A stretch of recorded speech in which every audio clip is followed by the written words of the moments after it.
señorías, en primer lugar, quiero agradecer la oportunidad de comparecer ante esta comisión en representación de la Unión de Consumidores de Asturias, en especial a quienes nos han invitado, la diputada del Grupo Mixto, doña Gómez Tomé, y al Grupo Parlamentario de Izquierda Unida, Convocatoria por Asturias. Déjenme hacerles una breve presentación de la asociación, porque así, como no tenemos muchas oportunidades de participar en la Junta, tengan una idea más o menos de lo que hacemos y lo que hacemos las asociaciones de consumidores y, en este caso concreto, la Unión de Consumidores de Asturias. Llevamos décadas trabajando en la defensa de los derechos de las personas consumidoras en nuestra comunidad autónoma. Tenemos 5 centros de información, 20 profesionales trabajando todos los días y, en especial, la confianza de más de 10.000 asociados. En los últimos 10 años hemos asesorado y ayudado a más de 140.000 asturianos, aunque no tengan la condición de socios de la Unión de Consumidores. Hemos recuperado en vía judicial, con más de 3.000 sentencias judiciales firmes, unos 25 millones de euros para nuestros asociados, con un presupuesto de gasto anual supera los 700.000 euros y con una subvención del Principado desde el año 2013 de 40.000 euros al año. Nuestra labor diaria nos sitúa en contacto directo con los problemas reales que afrontan los ciudadanos en sus relaciones con las empresas, conflictos contractuales, prácticas comerciales agresivas, cambios unilaterales de condiciones, problemas de suministros básicos o dificultades para poder ejercer derechos tan elementales como el desistimiento. Según los datos de nuestro observatorio, entidades financieras, cártel de los coches, tarjeta revolving, phishing y ciberseguridad ocupan los primeros lugares en el ranking de reclamaciones de los consumidores asturianos, incluyendo las eléctricas y telefonía. Quiero llamar la atención en nuestras recientes campañas, donde un 30% de los asturianos están afectados por estos abusos. 100.000 personas que están pagando religiosamente su cuota hipotecaria, su entidad bancaria les impuso de forma ilegal y abusiva el pago de los denominados gastos hipotecarios, notario, registro, tasación, gestoría, comisión de apertura y otras cláusulas, todas ellas declaradas abusivas por todos los tribunales, incluido el TJUE, el Tribunal de Justicia de la Unión Europea. Hoy, las entidades bancarias, con unos beneficios declarados en 2025 superiores a los 34.000 millones de euros, como no presentes demanda judicial exigiendo la devolución de una horquilla que va de 2.000 a 4.000 euros, se quedan con tu dinero y tienen la indecencia de presentarlos como beneficios. Utilizan la Administración de Justicia como si fuese su servicio personal de reclamaciones. 140.000 asturianos compraron un coche nuevo, kilómetro cero, entre el año 6 y el año 13, periodo en el que la mayoría de las marcas de coches en España pactaron todo tipo de información, incluidos los precios, a través de un cártel, generando un sobreprecio cuantificado entre 2.000 y 4.000 euros por vehículo. Solamente el 2% de los consumidores están reclamando su derecho a ser indemnizados. Esta reclamación prescribe en fechas próximas. 50.000 familias en Asturias están afectadas por las denominadas tarjetas revolving, es decir, intereses usurarios, bola de nieve que convierte al usuario en deudor cautivo, palabras del Tribunal Supremo. Familias superendeudadas que solo amortizan intereses, estos usurarios, y están toda la vida atrapados con este tipo de tarjetas diabólicas. Ahora serían nulos todos los contratos, pero la mayoría de los afectados lo desconoce. 8.000 familias asturianas víctimas del phishing de Unicaja, fusión junio del 22 Unicaja-Liberbank, que por falta de medidas adecuadas para garantizar la seguridad bancaria, miles de familias asturianas sufrieron el saqueo de sus cuentas por ciberdelincuentes. A pesar de todos los pronunciamientos judiciales, incluido el Tribunal Supremo, Unicaja nos sigue haciendo desfilar por los juzgados para recuperar el dinero. Llevamos más de 300 sentencias judiciales que superan casi los 2 millones de euros. Señorías, con esto quiero justificar que el único servicio eficaz que garantiza la protección y la reparación del daño de los consumidores, según exige el artículo 51 de nuestra Constitución, que mandata a los poderes públicos a proteger a los consumidores con procedimientos eficaces, lo único, señorías, que respetan y acatan las empresas, por lo menos hasta ahora, son los tribunales de justicia y las sentencias condenatorias, con una perversa consecuencia: judicializar la vida cotidiana que representa el acto de consumo. Pero es lo único eficaz. Por eso, lo que me apetece, o lo que nos apetecería desde la Unión de Consumidores exigirles, al margen de competencias, son juzgados especializados en materia de consumo, como los que hemos tenido con motivo de la cláusula suelo. Si ustedes entran en la página web del Tribunal Supremo y pinchan la agenda de señalamientos, observarán que el 90% de los asuntos que llegan a casación son temas de consumidores. Lo mismo en nuestra audiencia provincial. Antes decía que los bancos utilizan a la Administración de Justicia como su propio servicio de reclamaciones y bloquean, lógicamente, la Administración de Justicia. ¿En qué va a mejorar esta situación el proyecto de ley que nos presentan? Nosotros Desde esta experiencia práctica hemos presentado una serie de alegaciones al proyecto de ley con un objetivo claro: reforzar la protección efectiva de las personas consumidoras y evitar que determinadas prácticas que hoy generan miles de reclamaciones puedan seguir produciéndose en el futuro. Me centraré brevemente en algunos de los artículos que consideramos especialmente relevantes. Protección frente a prácticas comerciales abusivas en el artículo 6. Nuestra primera propuesta se refiere al artículo 6, apartado 2, relativo a la protección frente a prácticas comerciales desleales. Consideramos que el texto debería incorporar expresamente la referencia a prácticas comerciales abusivas, no únicamente las desleales. La razón es sencilla. En el mercado actual, muchas prácticas perjudiciales por los consumidores no encajan únicamente en la categoría clásica de prácticas desleales, sino que constituyen formas de abuso en la relación contractual, especialmente cuando existe una posición dominante de la empresa frente al consumidor. De hecho, el propio proyecto de ley utiliza el concepto de prácticas abusivas en otros artículos, como el artículo 14, referido a los entornos digitales. Por tanto, incluir esta referencia en el artículo 6 permitiría armonizar el texto legal y reforzar el alcance protector de la norma. Desde la perspectiva de las asociaciones de consumidores, este matiz no es menor. Muchas reclamaciones que recibimos se refieren precisamente a situaciones en las que el consumidor no ha sido engañado en sentido estricto, pero sí ha sufrido una práctica claramente abusiva o desproporcionada. 2. Consumo sostenible y reducción de residuos. Artículo 11. Otra de nuestras propuestas se refiere en el artículo 11, el apartado 2, relativo a la promoción de patrones de consumo compatibles con el desarrollo sostenible. El proyecto menciona aspectos muy relevantes como la economía circular, la eficiencia energética o la reducción de plásticos de un solo uso. Nuestra propuesta consiste en añadir también la referencia a la minimización de envases y envoltorios y la reducción de residuos. Desde la perspectiva del consumidor, este aspecto tiene una importancia creciente. Cada vez más ciudadanos reclaman menos embalaje innecesario, productos con menor impacto ambiental y sistemas de reutilización o reducción de residuos. La política de consumo puede y tiene que desempeñar un papel fundamental en este ámbito, promoviendo un modelo de consumo responsable que no solo proteja al consumidor, sino también el medio ambiente. Derecho de desistimiento y documentación contractual, en el artículo 26. Un tercer bloque de alegaciones se refiere al artículo 26 relativo a la información y documentación contractual. En particular, proponemos que cuando se informe al consumidor sobre el derecho de desistimiento, se incluya también el documento o formulario necesario para ejercerlo. En la práctica cotidiana vemos con frecuencia que el derecho de desistimiento existe formalmente, pero su ejercicio resulta complicado para el consumidor, porque no dispone del formulario o de la información necesaria para comunicarlo. Por ello, creemos que facilitar el documento de desistimiento, junto con la información contractual, constituye una medida sencilla que puede mejorar significativamente la efectividad de este derecho. Venta agresiva y protección al consumidor, en el artículo 26.5, es otra cuestión importante, es la referencia que el proyecto realiza a las técnicas de venta agresiva existentes. Desde nuestra organización consideramos que este tipo de prácticas ya forman parte de las prácticas comerciales desleales, por lo que no deberían aparecer en la ley como una categoría susceptible de regulación o convalidación. Por esa razón proponemos suprimir esa referencia. Las asociaciones de consumidores conocemos bien los problemas que generan determinadas prácticas comerciales agresivas. Asturias. Después de su intervención y tras el silencio del Gobierno durante 3 años en materia de consumo, ¿cree que este anteproyecto de ley solucionará algo? ¿Y qué trabajo están realizando desde la Unión de Consumidores en orden a la solución de problemas?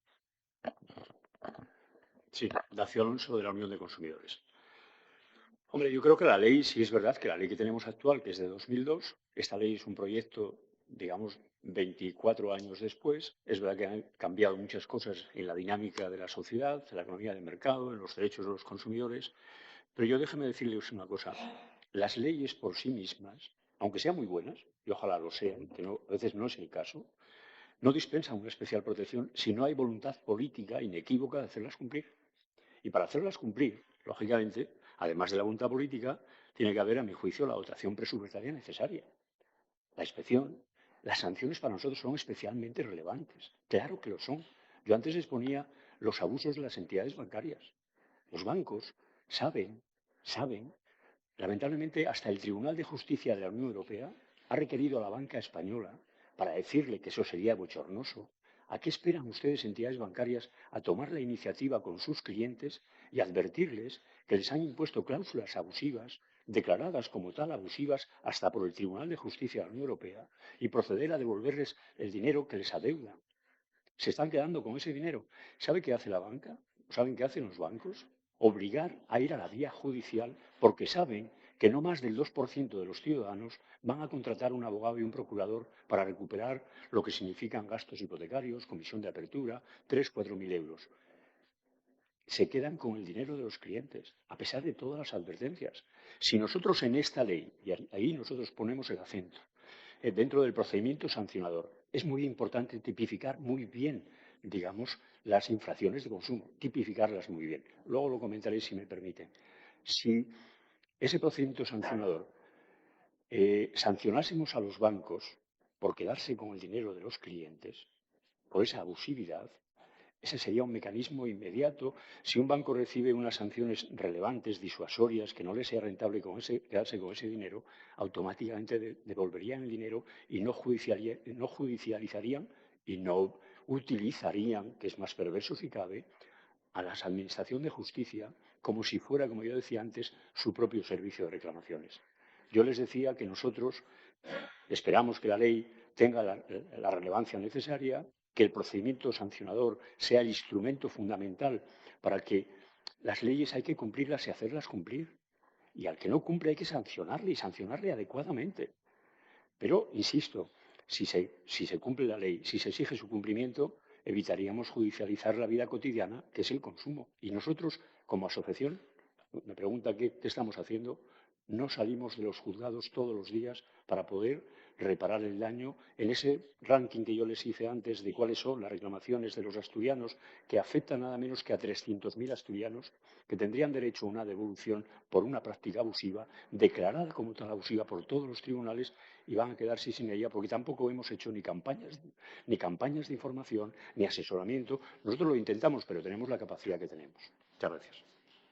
A ustedes también y al señor Dacio Alonso, que estaba ahora en su última intervención hablando también al respecto, porque el artículo 87, si no me equivoco, permite que la Administración, al sancionar a una empresa, le obligue también a indemnizar al consumidor por esa. Me gustaría que valoraran esta medida y si creen que de alguna manera puede aliviar la saturación en los juzgados que antes comentaban. Sí, Dacio Alonso, Unión de Consumidores. No, yo creo que efectivamente, y lo decía y me reitero de que el procedimiento sancionador podría ser una clave fundamental. O sea, si el procedimiento sancionador funciona y hay voluntad política de que se cumpla la ley, y el mejor instrumento que tiene la Administración para que se cumpla la ley es el procedimiento sancionador. El procedimiento sancionador ayudaría muchísimo. Vamos a lo del Güerna. Si efectivamente, si la sanción es importante, disuasoria, que impide que sea rentable incumplir la ley, le interesará mucho, en este caso a Aucalsa, si hay una sanción potente, bueno, pues a lo mejor le sale mucho más rentable, digamos, indemnizar a todos los usuarios, y si fuera de oficio sería fundamental, ya que tienen los mecanismos para poder hacerlo, y la Administración tiene, a través de esta ley, la posibilidad de ponderar esa sanción, reducirla, aminorarla, siempre y cuando se acredite, se garantice que se ha indemnizado a los consumidores. Yo creo que esta es la clave. Si no, de lo contrario, camino del juzgado nos veremos todos los días porque no hay otra vía que sea capaz porque es muy fuerte decir, oiga, mire, las reclamaciones de consumidores tienen un origen en el incumplimiento de la ley. Cuando se incumple la ley se provoca, digamos, un perjuicio al consumidor y se genera una reclamación. Voy a la Administración, presento la denuncia, se abre un expediente, se sanciona y una vez que es sancionado, la persona dice, oiga, ¿y a mí quién me repara el daño? No, usted tiene que ir al arbitraje de consumo. Oye, pero es que no está adherida el banco. Pues tiene que entonces ir a la vía judicial. Esta es la dinámica. Si no rompemos esta dinámica, es imposible. Y el procedimiento sancionador posibilita, si se ejerce bien, pues posibilita que las empresas prefieran, digamos, reparar el daño, evitar incluso la vía judicial y además aminorar la sanción, que probablemente sea bastante mayor. Yo creo que esto sería viable si hay esa voluntad. Quería preguntarle al señor Alonso.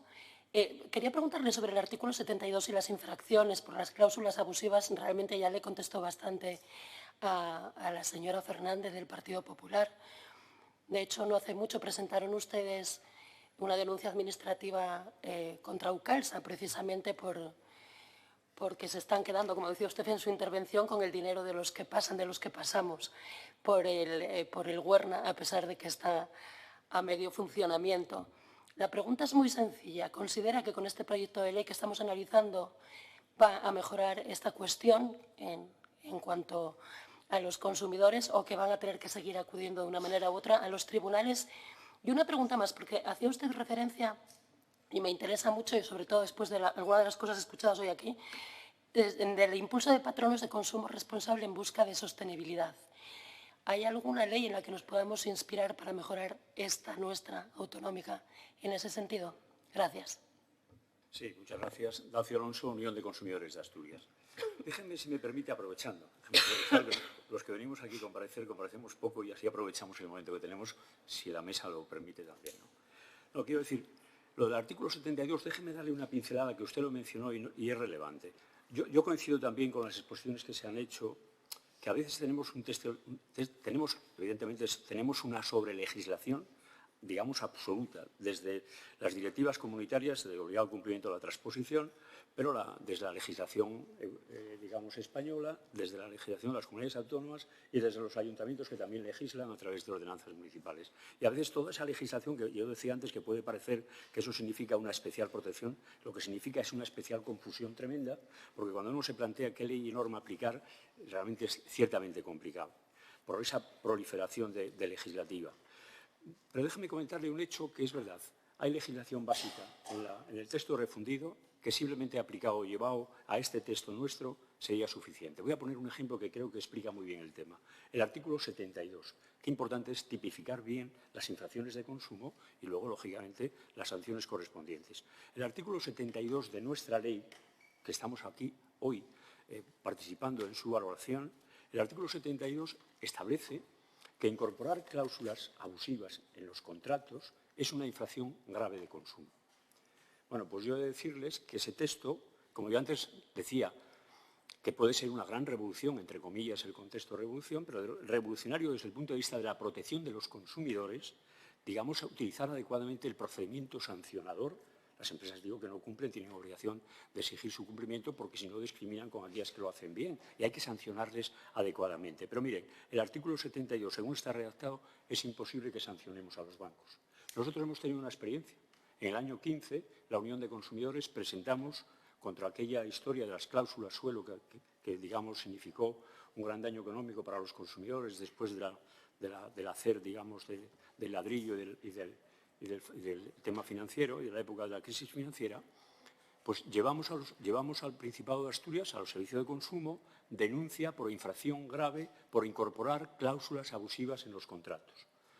El Principado, con un gesto de valentía, que además fue la única comunidad autónoma que lo hizo, sancionó a las entidades bancarias a través de nuestra denuncia con 8.000 euros por contrato hipotecario. Sanción, 8.000 euros, falta grave por contrato hipotecario. Luego, lógicamente, fueron a los tribunales y la vía de lo contencioso anuló todas las sanciones. ¿Por qué? Porque qué importante es lo que diga. Por eso digo, qué importante es definir bien, no es semántica, tiene un valor importante. Incorporar cláusulas abusivas. ¿Por qué la vía contenciosa anuló todas las sanciones? Porque la incorporación de las cláusulas abusivas en los contratos hipotecarios se hace cuando se formaliza el contrato hipotecario. ¿Cuándo se realizaron los contratos hipotecarios? En el año 9, en el año 8, en el año 10. ¿Cuál es la prescripción de las infracciones de consumo? 3 años. Todas están prescritas. Volvemos este año en esta ley a reiterar lo mismo. Incluir cláusulas abusivas. Oiga, que no es viable. Lo que hay que poner es lo que pone el texto refundido. Se lo leo para que entiendan un poco de qué estamos hablando.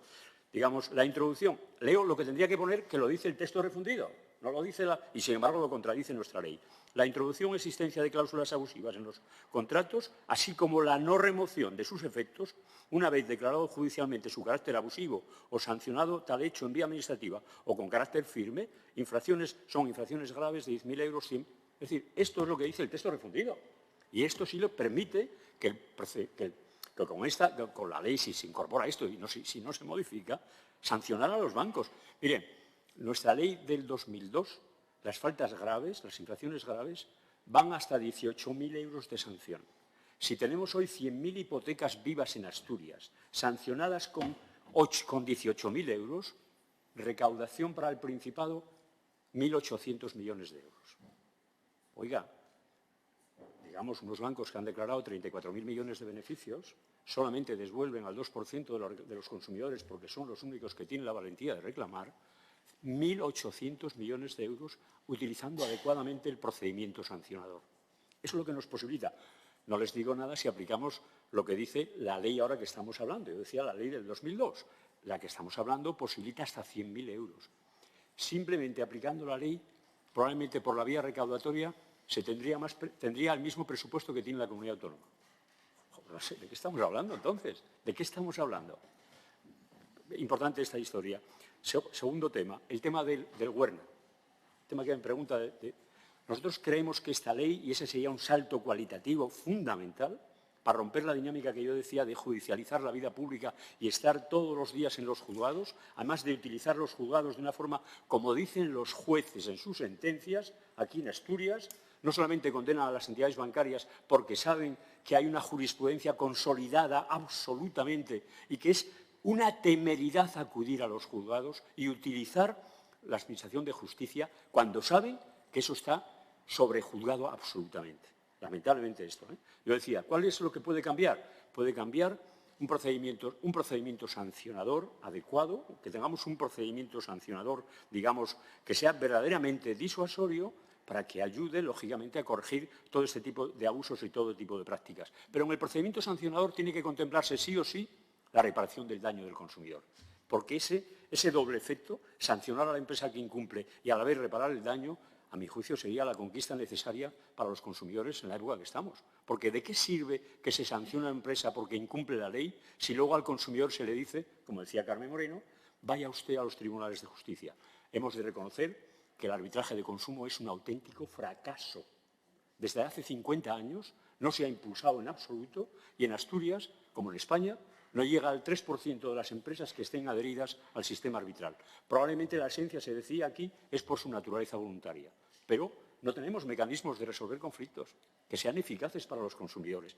El Huerna, para no perder pido perdón a la mesa. No, perdón, es que no he pasado un par de pueblos. En el Huerna hemos presentado una denuncia administrativa al Principado de Asturias.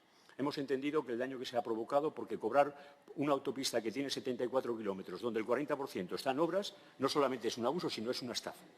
Y hemos pedido la mayor sanción posible, digamos, a la Administración de Justicia por la gravedad y el daño. Pero si la Administración del Principado, con valentía, resuelve, como a nuestro juicio tiene que resolver, ajustándose a derecho y ajustándose a la ley, la sanción sería muy relevante. ¿Pero qué ocurre? Que no se contempla, aunque hay posibilidad, de la reparación del daño del consumidor. Se puede sancionar con hasta 60 millones, como nosotros pedíamos, pero a los consumidores que han 1 millón, el tránsito que ha habido en todo el periodo, los ciudadanos que han pasado por el Huerna, si no se obliga, digamos, si no se compensa o si no se reduce la sanción, siempre y cuando Caucalsa devuelva el dinero de oficio además a los usuarios, porque tiene todos los mecanismos para hacerlo, los ciudadanos que han pasado por el Huerna van a tener que esperar 2 o 3 años a que adquiera firmeza, si la hay, esa resolución administrativa para poder ir a los tribunales, que acabarán yendo a los tribunales.